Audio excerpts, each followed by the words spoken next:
Hmm. ng current government ni Pangulong BBM is ang Mother Nature mismo para ilabas kung ano ba talaga ang nangyayari sa Pilipinas. O, kita mo, dinamay mo pa pati kalamidad. Itong mga DDS talaga, mga kababayan, may maibato lang. Pero yun yung pati kalamidad, pati yung nature, gagamitin nila. Oh, gagamitin nila. Bakit? Dahil daw mabagal? Teka muna, ba't di kayo manguna? Diba? Bakit ang Pangulong Bongbong Marcos lagi? Hindi ba dapat kayo mismo mauna? Diba? Salita kayo ng salita. Mahal namin ang bayan. Mahal namin ang aming kababayan. Aba, di dapat. Diba? Gawin nyo muna bago kayo tumuligsa.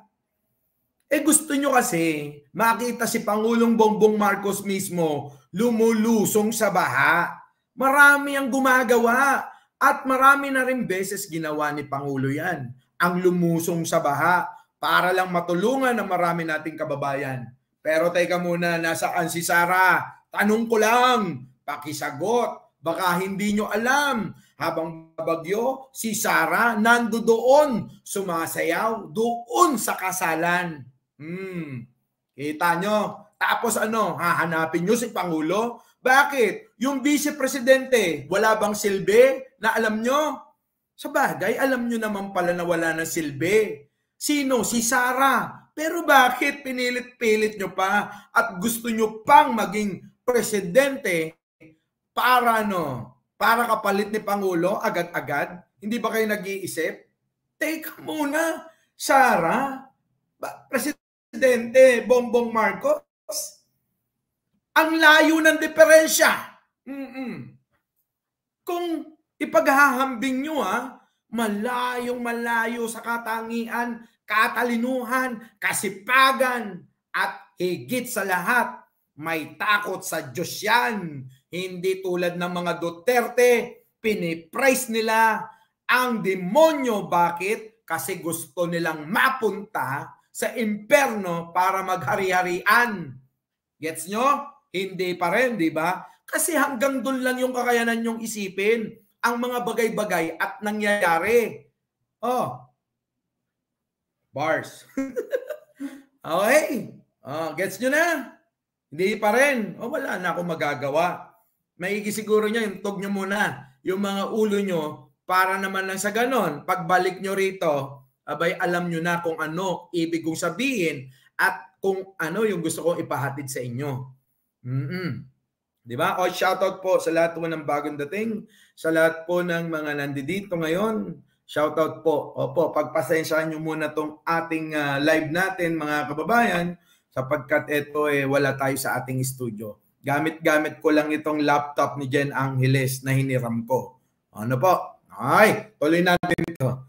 Pero inyo, isisi pa rin kay Pangulo kung ano yung nangyayari sa kalikasan, yung mga kalamidad na hindi naman ginusto ni Pangulo at ni numan sa atin dito. Kita nyo, mga kababayan. Pero sila ginagamit pambato kay Pangulo. Diba? Teka muna. Minsan naiisip namin, hawa-hawa na ba talaga sila? Ganun ba yon? Kung ano yung idol nila, ganun din sila? Ganun ba yon? Kasi talagang mahirap na silang unawain. Diba, mga kababayan? Kasi halos pare-pareha sila ng kung ano ang kaisipan at naiisip at sinasabi, abay parang iisang linya. Dire-diretso at pare-parehas talaga. Putik na buhay na yan. Wait lang, nawala yung aircon ko.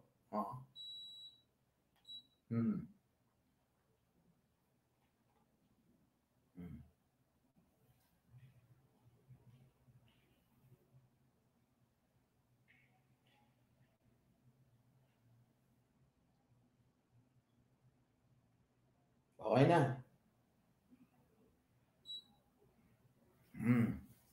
Diba, mga kababayan?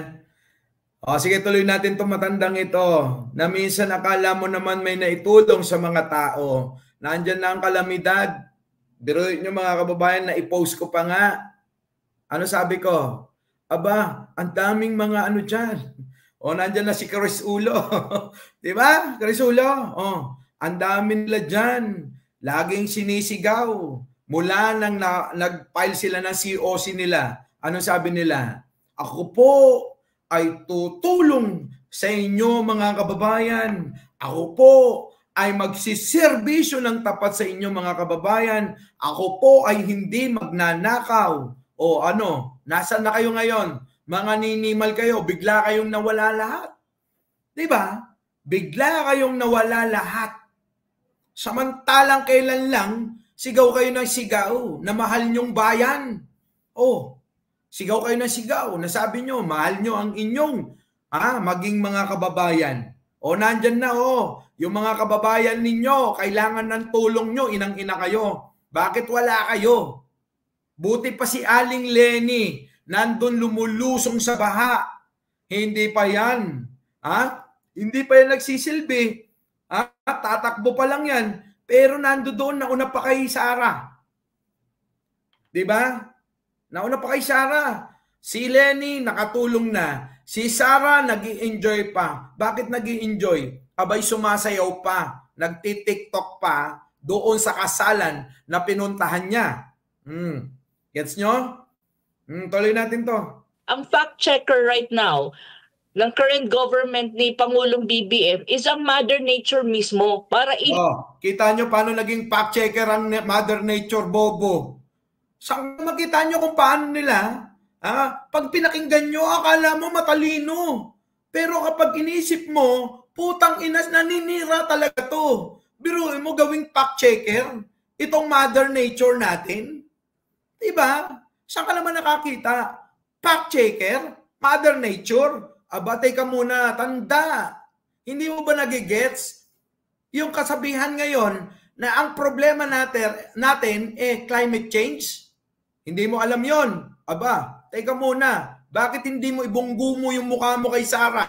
Nang sa ganon, konti, maging magkamukha na kayong dalawa. Diba? Mga kababayan? Yan ang problema. Iko-connect na naman nila kay Pangulo to. Diba? Lahat na lang na nangyayari sa bansang ito, kasalanan ni Pangulo, yan ang gusto nilang ipahatid sa inyo. Gets nyo? Sige, tuloy. Ilabas kung ano ba talaga ang nangyayari sa Pilipinas, kung saan ba napupunta ang ilabas ang nangyayari? Ano ba nangyayari? Ano ba nangyayari, tanda? Teka muna. Sa inyo lang yata walang magandang nangyayari. Bakit? Naputol ba ang pagnanakaw? Naputol ba? Ako nagtatanong lang. Naputol ba ang pagnanakaw nyo? Kaya feeling nyo walang nangyayari sa inyo? Sa aming mga ordinaryong tao, ang laki ng epekto ng ginagawang pagsiservisyo ni Pangulo. Pero kayo, hindi sapat yung serbisyo. Kailangan ninyo ng limpak-limpak na salapi para masabi nyo na nasa tama ang gobyerno na to. Yun lang yun, di ba? Ballpoint man, nanonood ako sa'yo kanina. Binabanatan mo na naman si Robin. Ano? Diba mga kababayan, yan ang sakit Yan ang sakit nila. Lahat na lang. Ibabato sa Pangulo. Hindi na sila naawa. Mga kababayan, ang sipag-sipag ng Pangulo. Kita nyo naman, ito, inang-inan to, ano ba nagawa nito?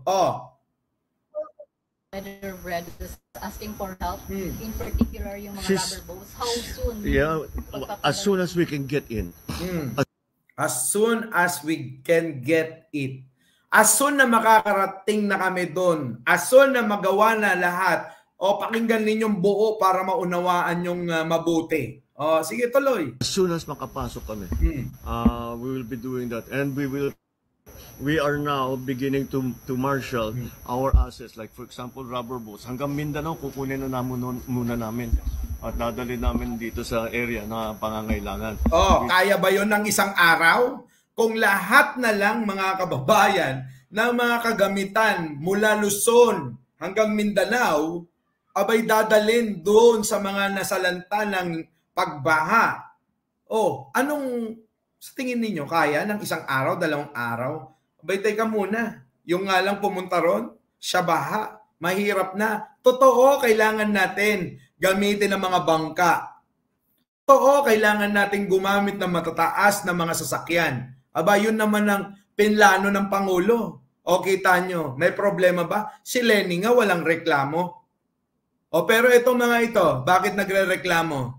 Kasi mga kababayan, gusto lang nilang sirain at masira si Pangulo. Oo, yun lang talaga yung pakay ng mga to. Sirain si Pangulo sa pamamagitan ng bagyo na wala namang may gusto. At minsan, hindi naman natin pinagdasal at pinangarap na magkaganito. Diba?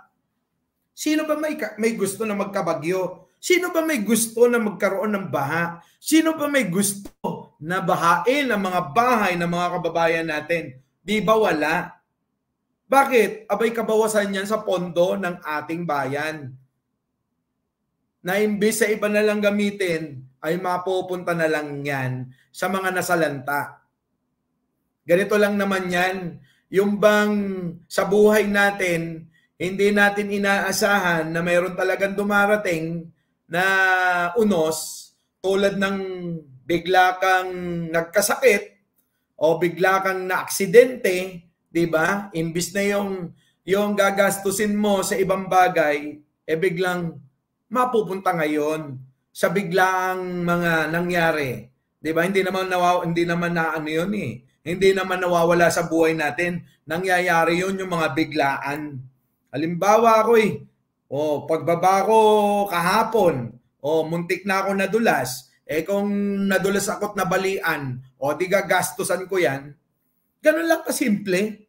Kaya lang hindi talaga nila maintindihan o sadya talagang hindi nila iniintindi. Nagrereklamo kayo kung naging sanhi ng korupsyon ang bagyo sa gobyerno. Yun na nga. Yun ang problema, mga kababayan. Yun nga, wala namang kahit na anong pinakita. Biglang nagkapera ng limpak-limpak na salapi. Hindi nga natin alam kung saan napunta. Yung pondo na ngayon, hanggang ngayon, mga kababayan, hindi pa rin pinapaliwanag ng husto. At hindi pa rin malinaw sa mga tao. At lalong-lalo na sa mga bobong sumusuporta sa inyo. Bakit hanggang ngayon wala pa ring malinaw na paliwanag kung saan napunta ang pera at pondo na 11 araw ginastos nyo? Di ba? Ay, nako. Eto na mga kababayan. Pasok. We just got that report from Kamsu that half the province is underwater because they live in that the basin within Albay and Kamsur. Kaya yun ang talagang tinatamaan lagi ng baha. So as soon as we can, we will go in. As soon as we can. Kung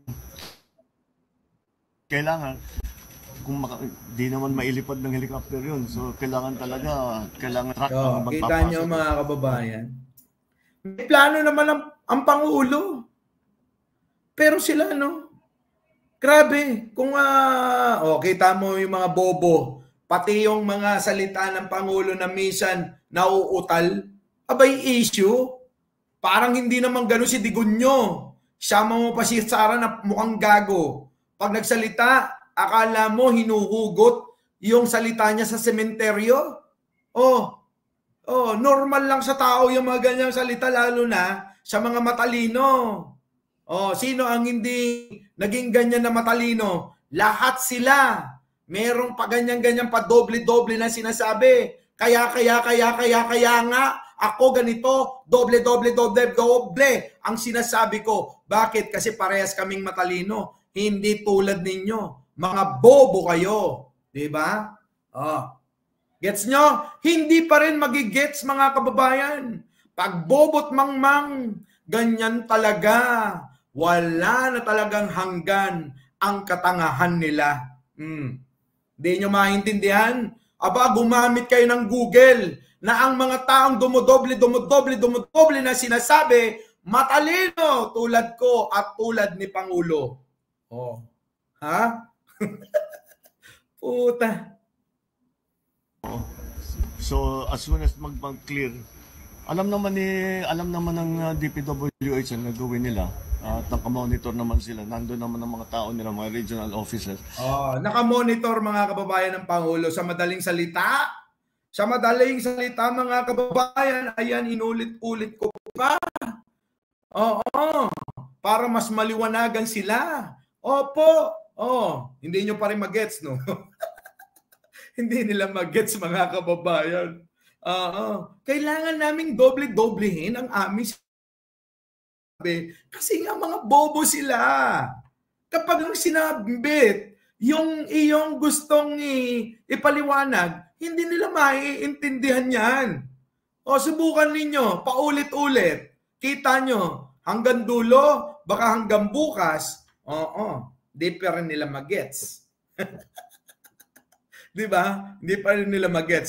Eto na. Ito pa mga kababayan, ginawa nila ng issue. Ayan na, maliwanag na tayo dyan. Talagang ang Pangulo may plano, maayos, hindi tulad ng binabalita ng mga gago na pinuputol bawat salita ni Pangulo. Our beloved Boss Mike